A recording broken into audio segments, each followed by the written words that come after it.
She knew what she was doing was wrong. She had known the moment she saw him, but love didn't care about what side of a wall you were on, even if she was on the side of the palace gardens and he was stood in the ruined fields. The war had gone on for years, but it only took a moment for her to lose to his eyes. They stared at her through a hole in the wall. She knew he was from the other side. He had the eyes of the others, the enemies. They were so bright that she could see her reflection in them. They came together the night before the end of the war. He sneaked through the back entrance of the palace and found every door in his path unlocked. The corridors led up through the wooden intestines of the place, right up one of the spiny towers, into the princess's bedroom and into her heart. The announcement of defeat came at midday. Soldiers had invaded the palace at night, finding the doors unlocked, and surrounded the king and his wife in their beds. They were killed like pigs, and the princess was brought kicking and crying before the winners. Her lover was nowhere to be seen, and in his place stood a thin, tall man with a mustache like a rat's tail and a smile like a snake's tongue. A nobleman, one of the greatest of his kingdom. He was to marry her and bring together their peoples after the war. She could not refuse, but she could rebel. That night, when the palace grounds were silent except for the crying of the cicadas, she sneaked out the window. They had taken care to remove anything from her room that she might hurt herself with, but they had not removed her nails. They were long and beautiful and strong.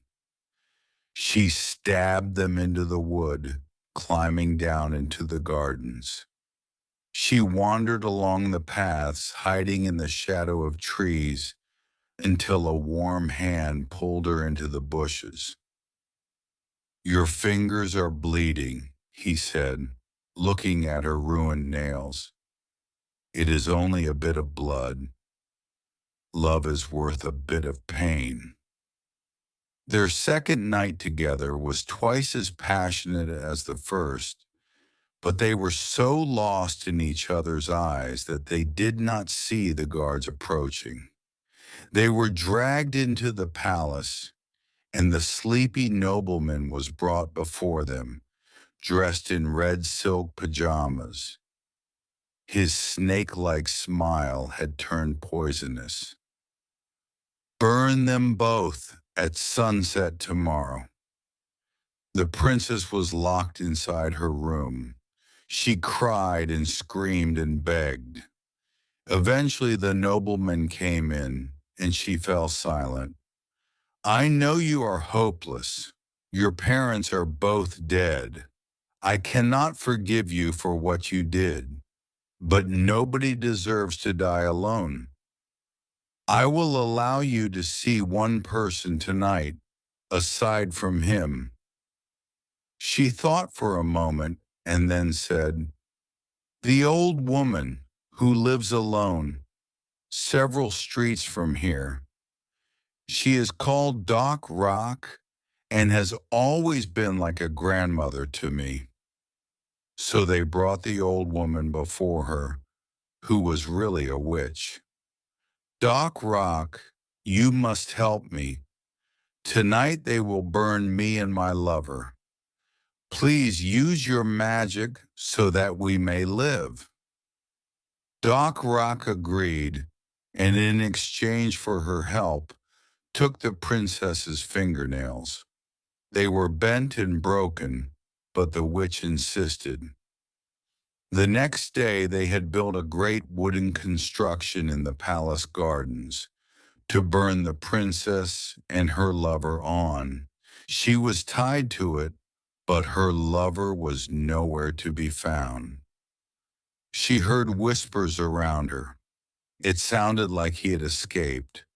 Her heart was filled with joy, but also fear. For if he was not here, he would not be protected by the witch's spell. Doc Rack, waiting for the man, did not begin her spell until the fire had already been lit. She whispered the words quickly, but the princess had already started crying in pain.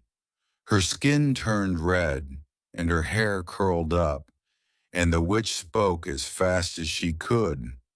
Just when it looked like the princess would die, she disappeared. The crowd cried out. The fire was put out, and the palace guards searched everywhere for the princess, but she had completely vanished. The witch smiled and returned home. The princess's lover had escaped in the morning. The men guarding him drunk themselves into a stupor, overjoyed with their victory, and fell asleep. He turned away from the city and didn't look back. He ran until he found a horse and then he rode. He tried to forget about the woman's eyes and his own guilt as he imagined her burning to death, alone. Eventually he reached an inn where he was confident they would not have heard of him. He begged for room and board in return for labor, and the innkeeper agreed. He drank until he forgot about the fire. Before climbing into bed, he went outside to relieve himself. My dear, he swore and turned around. It was quiet, but he was sure he had heard a voice, a woman's voice. Come closer. Eventually he made out a shape in the darkness, but there was something wrong with it. Who's there? It's me. His heart stopped. It was the princess. Do you still love me? She said.